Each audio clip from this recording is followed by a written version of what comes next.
Hi friend. आज हम लोग पढ़ेंगे कक्षा 6 का सामाजिक एवं राजनीतिक जीवन, अध्याय 5। ठीक है। और आप लोगों से एक रिक्वेस्ट है फ्रेंड कि मेरे वीडियो को ज़रूर लाइक कर दीजिएगा। ओके फ्रेंड, चलिए आगे बढ़ते हैं। लोग लोग जब अपना प्रतिनिधि चुन लेते हैं तो उसके बाद क्या होता है? ग्रामीण क्षेत्रों में चुने गए प्रतिनिधियों द्वारा निर्णय कैसे लिए जाते हैं? यहाँ हम ग्राम सभा को देखेंगे, जिसमें लोग प्रत्यक्ष रूप से भाग लेते हैं और अपने प्रतिनिधियों से जवाब मांगते हैं। चलिए आगे बढ़ते हैं। आज का दिन बड़ा खास है। सभी लोग जल्दी जल्दी ग्राम सभा के लिए जा रहे हैं। क्या आपको पता है क्यों? क्योंकि पंचायत के चुनाव के बाद आज पहली बार ग्राम सभा की बैठक हो रही है। हरदास गांव के लोग यह जानने के लिए बहुत उत्सुक हैं कि नई पंचायत ने उनके लिए क्या योजना बनाई है। ग्राम सभा की बैठक की शुरुआत में सरपंच और पंच ने सड़क की मरम्मत होने वाले खर्च का ब्यौरा दिया। यह सड़क गांव को मुख्य सड़क से जोड़ती है। इसके बाद पानी की कमी पर चर्चा होने लगी। गांव में रहने वाली तीजिया ने बोलना शुरू किया। हरदास गांव में पानी की कमी की समस्या बहुत बढ़ गई है। हैंड पंपों का पानी जमीन में बहुत नीचे चला गया है। मुश्किल से हैंड पंप में थोड़ा बहुत पानी आता है। औरतों को 3 किलोमीटर दूर से सुरू नदी से पानी लेने जाना पड़ता है। एक सदस्य ने सुझाव दिया कि सुरू नदी का पानी पाइप से लाकर गांव में एक बड़ी सी टंकी में भर लेते हैं, उससे पानी की आपूर्ति हो जाएगी। लेकिन दूसरों को लगा कि यह बहुत महंगा पड़ सकता है। उन्होंने कहा कि इस साल के लिए हैंडपंप और गहरे कर लेते हैं और कुओं को साफ कर लेते हैं। तीजिया ने कहा, इतनी सी तो काम नहीं चलेगा, हमें कुछ पक्की व्यवस्था करनी पड़ेगी, क्योंकि हर साल पानी का स्तर नीचे ही गिरता जा रहा है। जितना पानी ज़मीन में रिस के जाता है, हम उससे ज़्यादा उपयोग करते हैं। ग्राम सभा के एक दूसरे सदस्य अनवर ने तब सबको बताया कि उसने महाराष्ट्र के एक गांव में पानी संरक्षण के नए तरीके देखे हैं। वह उस गांव में अपने भाई से मिलने गया था। उसको जल संवर्धन विकास कार्यक्रम, वाटरशेड कहते हैं, उसने सुना था कि सरकार ने इसके लिए पैसा भी दिया था। उसके भाई के गांव में लोगों ने पेड़ लगाए थे, नालों पर चेक डैम यानी छोटे छोटे बांध बनाए थे।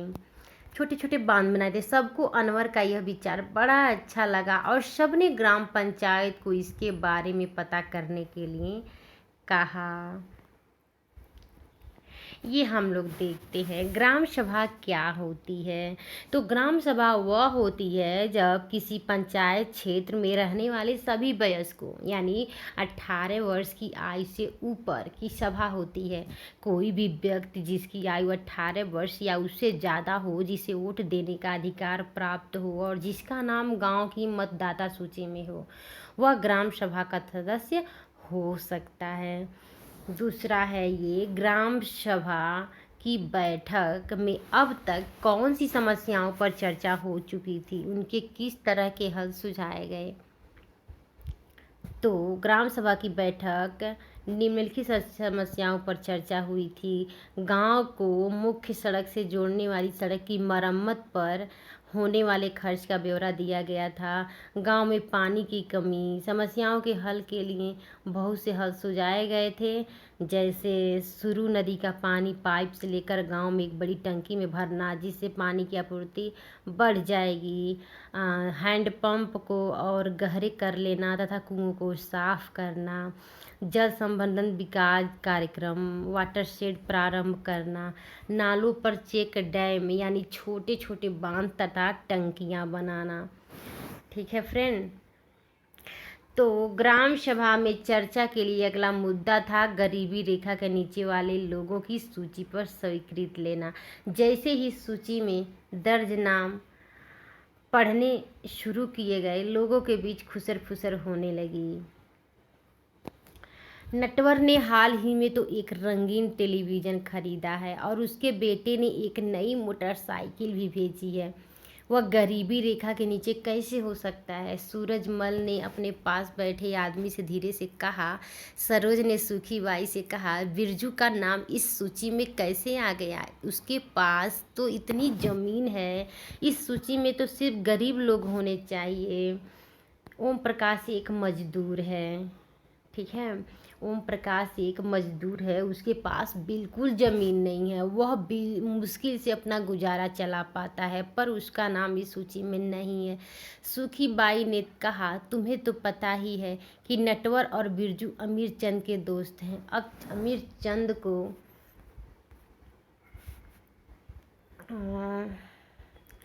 कौन कुछ बोल सकता है?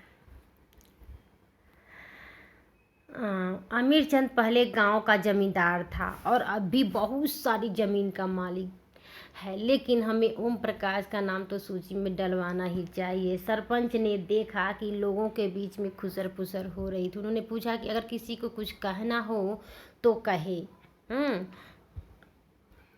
सरोज ने सूरजमल को उकसाने की कोशिश की कि वह नटवर और बिरजू के बारे में पूछे, लेकिन सूरजमल चुपचाप बैठा रहा। अमीरचंद ग्राम सभा में बैठा सब पर निगाह रखे हुए था। सरोज ने उठकर कहा कि ओम प्रकाश का नाम सूची में होना चाहिए। दूसरों लोगों ने भी माना कि ओम प्रकाश का परिवार बहुत गरीब है। सरपंच ने पूछा कि उसका नाम सूची में क्यों नहीं था। सरपंच ने पूछा कि उसका नाम सूची में क्यों नहीं था। तो जिस शिक्षक ने गरीबी रेखा के नीचे आने वाले परिवारों का सर्वेक्षण किया था, उसने बताया, मैं ओम प्रकाश के घर कई बार गया, पर हर बार वहाँ ताला लगा हुआ था। वह शायद कहीं काम ढूंढने के लिए गया हुआ था। सरपंच ने कहा कि ओम प्रकाश की पारिवारिक आय देखी।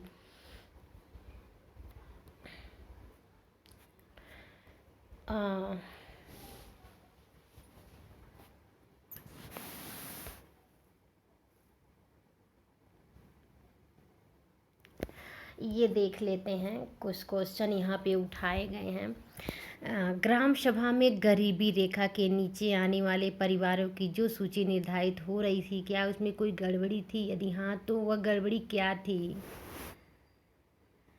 तो हमारे कहने का मतलब ये है कि ग्राम सभा में गरीबी रेखा के नीचे आने वाले परिवारों की सूची में गड़बड़ यह था कि गरीबी रेखा से नीचे आने वाले परिवारों की सूची में नटवर का नाम शामिल था, जबकि उसने अभी ही एक रंगीन टीवी खरीदा था और उसके बेटे ने एक नई मोटरसाइकिल भेजी थी। बिरजू के पास काफ़ी ज़मीन थी, फिर भी बिरजू का नाम गरीबी रेखा से नीचे आने वाले परिवारों की सूची में शामिल था। और ओम प्रकाश एक गरीब मजदूर था, उसके पास बिल्कुल ज़मीन नहीं थी, वह मुश्किल से अपना गुजारा चला पाता था, परंतु उसका नाम इस सूची में नहीं था। ओके फ्रेंड, अब ये देख लेते हैं। सरोज ने सूरजमल से बोलने के लिए कहा, फिर भी वह चुप क्यों रहा? सरोज के उकसाने पर भी सूरजमल इसलिए चुप रहा क्योंकि अमीर चंद के पास बहुत सारी ज़मीन थी। वह एक जमींदार था, वह अमीर चंद से डरता था। ये देखते हैं, क्या आपने ऐसी अन्य घटनाएं देखी हैं जहां लोग अपने लिए ही बोल नहीं पाते? आपके अनुसार ऐसा क्यों होता है? इंसान को बोलने से कौन सी चीज़ रोकती है? मैं बताती हूँ। हमारे आसपास अनेक ऐसी घटनाएं घटती रहती हैं जिसमें लोग अपने लिए बोल नहीं पाते। लोग अपने लिए इसलिए नहीं बोल पाते हैं क्योंकि उनकी समाज में स्थिति कमज़ोर होती है।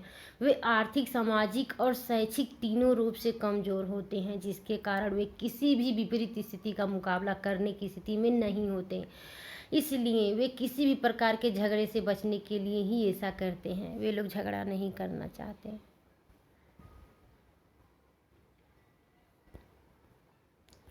ये ऊपर ये दिया गया है, थोड़ा पढ़ लेते हैं, ठीक है। एनसीईआरटी बुक में कोई भी पॉइंट नहीं छोड़ना चाहिए। ग्राम पंचायत पूरे गांव के हित में निष्पक्ष रूप से काम कर सके, इसमें ग्राम सभा का महत्वपूर्ण भूमिका है। ग्राम सभा की बैठक में ग्राम पंचायत अपनी योजनाएं लोगों के सामने रखती है।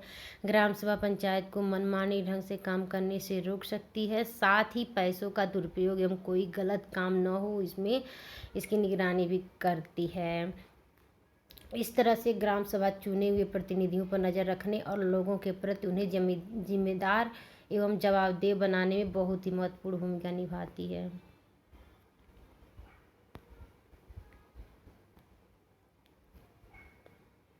मैं ओम प्रकाश के घर गई, कई बार गया, पर हर बार वहाँ ताला लगा हुआ था। वह शायद कहीं काम ढूंढने के लिए गया हुआ था।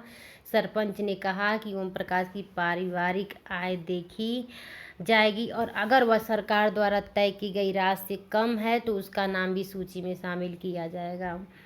यहाँ देखते हैं ग्राम पंचायत की नियमित रूप से बैठक होती है। उसका मुख्य काम उसके क्षेत्र में आने वाले गांव में विकास कार्यक्रम लागू करवाना होता है। जैसा कि आपने देखा, ग्राम सभा ही पंचायत के काम को स्वीकृति देती है, तभी पंचायत अपना काम कर पाती है। महाराष्ट्र के 2 पंच जिन्हें 2005 में अपनी पंचायत में उल्लेखनीय काम करने के लिए निर्मल ग्राम पुरस्कार से सम्मानित किया गया।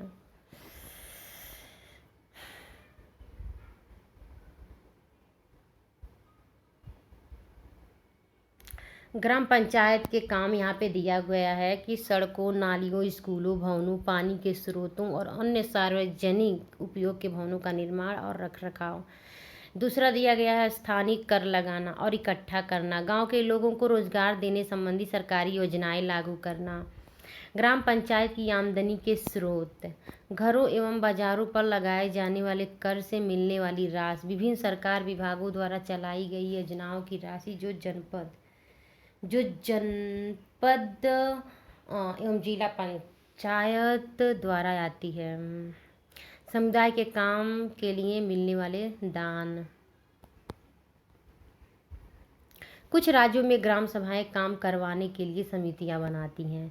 उदाहरण के लिए निर्माण समिति, मान लीजिए कि गांव में एक सामुदायिक केंद्र का भवन बनवाना है तो यह काम निर्माण समिति करेगी। इस समिति में कुछ सदस्य ग्राम सभा के होते हैं और कुछ पंचायत के। ये दोनों मिलकर गांव के विकास के लिए काम करते हैं। चलिए देखते हैं कि हरदास ग्राम पंचायत ने क्या क्या काम किया। हरदास की ग्राम सभा में पानी की समस्या को सुलझाने के लिए जो विकल्प दिए गए थे, क्या वे आपको याद है? जब हरदास ग्राम पंचायत की बैठक हुई तो कुछ पंचों ने इस मुद्दे को दोबारा उठाया। इस बैठक में सरपंच और सचिव उपस्थित थे। पंचायत के सदस्यों ने पहले एक कुआं साफ करने और 2 हैंडपंपों को गहरा करने के विकल्प पर सोच विचार किया ताकि गांव को पानी के बिना न रहना पड़े। सरपंच ने सुझाव दिया कि चूंकि पंचायत के पास हैंडपंप की देखरेख के मदद में कुछ पैसा है, सो उन्हीं पैसों को इस काम में लगाया जा सकता है। तो इस पर सभी सदस्य मान गए और सचिव ने उनके निर्णय को रजिस्टर में दर्ज कर लिया। उसके बाद सभी सदस्य मिलकर समस्या के अस्थायी हल पर विचार करने लगे। उनको पता था कि अगली बैठक में ग्राम सभा के सदस्य फिर से प्रश्न पूछेंगे। कुछ पंचों ने शंका जाहिर करते हुए पूछा कि क्या जल संरक्षण से पानी के स्तर में कोई विशेष फर्क पड़ेगा। इस पर बहुत चर्चा हुई, अतः अंत में यह निर्णय हुआ कि ग्राम पंचायत खंड विकास अधिकारी से बात करके इस योजना पर अधिक जानकारी इकट्ठा करेगी।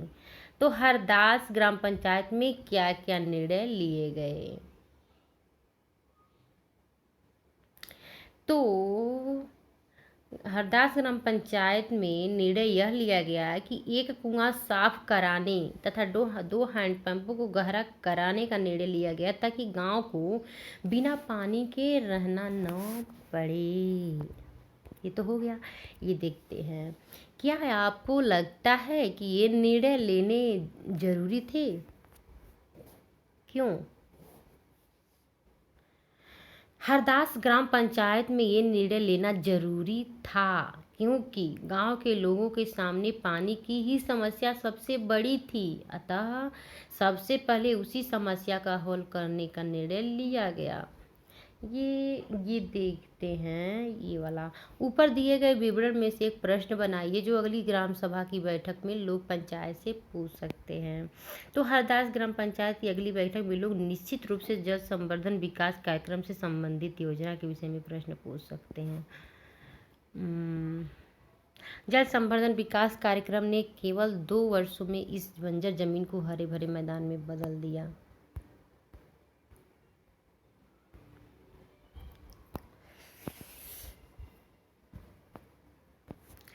पंचायत के 3 स्तर।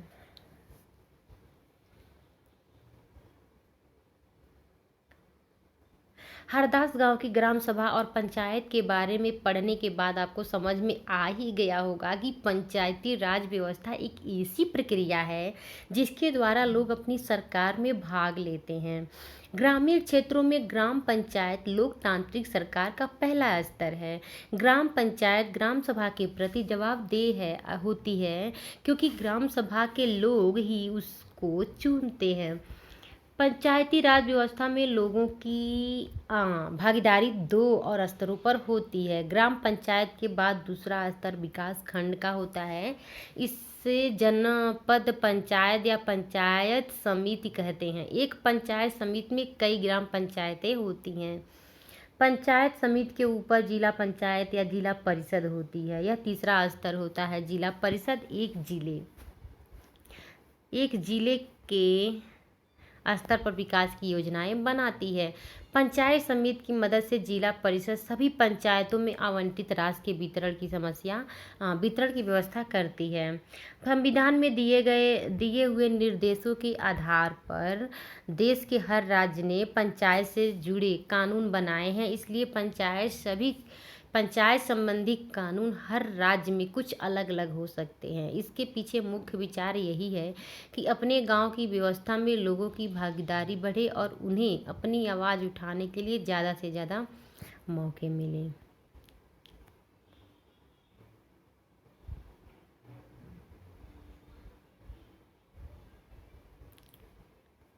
अब हम लोग अभ्यास प्रश्न देख लेते हैं जल्दी जल्दी।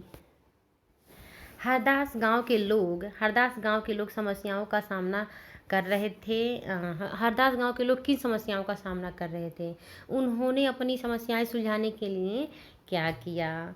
तो गांव में पानी की कमी की समस्या बढ़ रही थी। हैंडपंपों का पानी ज़मीन में बहुत नीचे चला गया था। गांव की गरीबी रेखा के नीचे आने वाले परिवारों की सूची में गड़बड़ी थी और इन समस्याओं के लिए हल के निकालने के लिए बहुत सारे निर्णय लिए गए। जैसे गांव के एक कुएं को साफ कराने तथा 2 हैंडपंपों को गहरा कराने का निर्णय लिया गया और जल संवर्धन विकास कार्यक्रम के संबंध में खंड विकास अधिकारी से मिलकर अधिक जानकारी प्राप्त करने का निर्णय लिया गया और गरीबी रेखा के नीचे आने वाले परिवारों की सूची में की गई गड़बड़ी को दूर करने का निर्णय लिया गया। ये वाला देखते हैं, आपके विचार में ग्राम सभा का क्या महत्व है?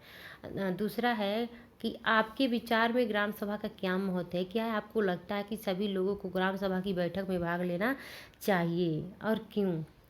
तो ग्राम सभा गांव के हित में काम करती है। ठीक है, ग्राम सभा की बैठक में ग्राम पंचायत अपनी योजनाओं को लोगों के सामने रखती है।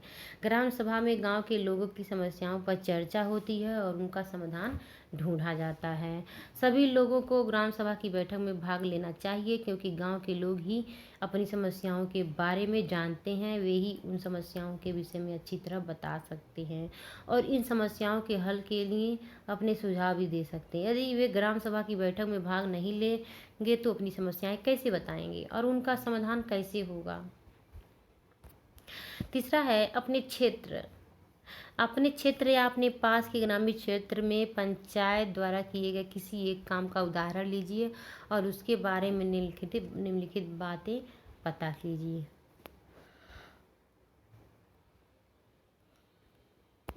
यह काम क्यों किया गया? पैसा कहाँ से आया? काम पूरा हुआ या नहीं? तो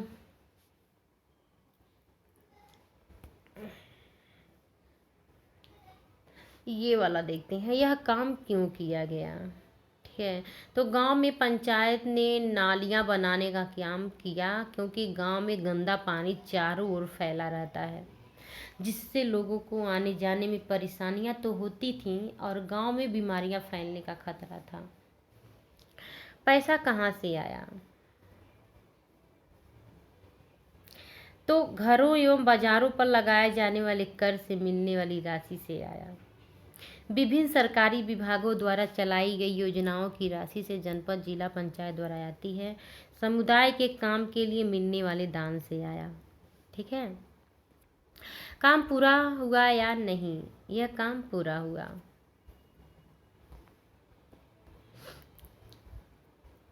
ये देखते हैं चौथा, ग्राम सभा और ग्राम पंचायत के बीच में क्या फर्क है। तो ग्राम सभा पंचायत के क्षेत्र में रहने वाली सभी वयस्कों की सभा होती है। ठीक है, यह व्यक्ति ग्राम सभा का सदस्य होता है जिसकी आयु 18 वर्ष या उससे अधिक हो, जिसे वोट देने का अधिकार हो, जिसका नाम गांव की मतदाता में सूची में हो। ठीक है, और ग्राम पंचायत किसे कहते हैं। ग्राम पंचायत कई वार्डों में बटी होती है। प्रत्येक वार्ड अपना एक प्रतिनिधि चुनता है जिसे वार्ड पंच कहा जाता है। पंचायत क्षेत्र के लोग सरपंच को चुनते हैं। सरपंच पंचायत की मुखिया होता है। वार्ड पंच और सरपंच मिलकर ग्राम पंचायत का गठन 5 वर्ष के लिए करते हैं। ठीक है फ्रेंड, अब तो ग्राम सभा और ग्राम पंचायत में अंतर तो हो गया होगा। ये 5वां हम लोग देखते हैं। नीचे दी गई खबर को पढ़िए और फिर दिए गए प्रश्नों के उत्तर दीजिए।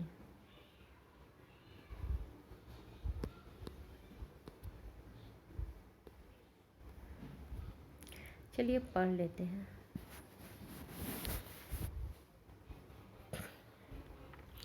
चौफूला सिरूर सड़क पर एक गांव है निमोन। दूसरे गांव की तरह पिछले कई महीनों से इस गांव में भी पानी की बहुत कमी चल रही है। गांव वाले अपनी ज़रूरतों के लिए टैंकर पर निर्भर है। इस गांव के भगवान महादेव लाड 35 वर्ष को 7 लोगों ने मिलकर डंडे लोहे की छड़ से बहुत पीटा। इस घटना का पता तब चला जब कुछ लोग बुरी तरह से घायल लाड को इलाज करने के लिए अस्पताल लेकर आए। पुलिस की रिपोर्ट में लाड ने लिखवाया कि उस पर हमला तब हुआ जब उसे टैंकर का पानी टंकी में भरने पर जोर दिया था।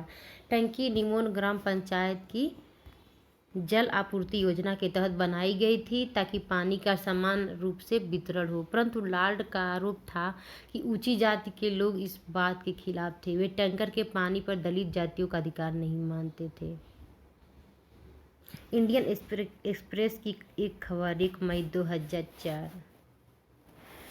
तो यहाँ पे क्वेश्चन उठता है कि भगवान लाड को पीटा क्यों गया था, बताइए।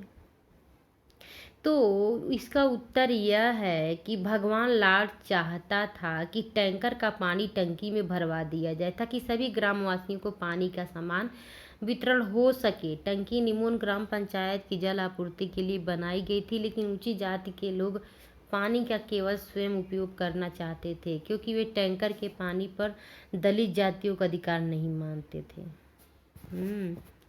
ये है। क्या आपको लगता है कि यह एक भेदभाव का मामला है और क्यों? यह एक भेदभाव का मामला था क्योंकि ऊंची जाति के लोग टैंकर के पानी का उपयोग केवल स्वयं करना चाहते थे। वे टैंकर के पानी पर दलित जातियों का अधिकार नहीं मानते थे। यह संविधान द्वारा प्राप्त समानता का अधिकार की अवहेलना थी। ये देख लेते हैं। जल संरक्षण और उसके फायदे के विषय में और जानकारी इकट्ठा कीजिए।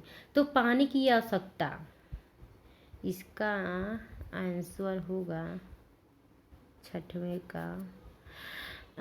पानी की आवश्यकता अनुसार उचित उपयोग करना था, पानी को बर्बाद होने से बचाना जल संरक्षण कहलाता है। ठीक है, इसके लिए वर्षा के पानी को संरक्षित किया जाता है ताकि पानी की कमी होने पर सुरक्षित मतलब संरक्षित पानी का प्रयोग किया जा सके। जल संरक्षण के लिए पेड़ लगाए जाते हैं। नालों पर चेक डैम या छोटे छोटे बांध बनाए जाते हैं। जलाशय बावड़िया आदि बनाकर परंपरागत तरीकों को भी अपनाया जाता है ताकि वर्षा के जल को बेकार बहने से रोका जा सके और उसका संरक्षण किया जा सके। संरक्षित जल भूमि जल के स्तर को बढ़ाने में सहायता करता है। भूमिगत जल के स्तर को बढ़ाने में सहायता करता है तथा पानी की कमी के दिनों में उपयोग लाया जा सकता है। ठीक है फ्रेंड, हो गया, पूरा हो गया फ्रेंड। अब हम लोग अगले वीडियो में मिलते हैं। ये चैप्टर समाप्त हुआ। तो दोस्तों हमारे वीडियो को ज़रूर लाइक कर दीजिएगा फ्रेंड। हम अगले वीडियो में मिलते हैं। Okay guys, bye.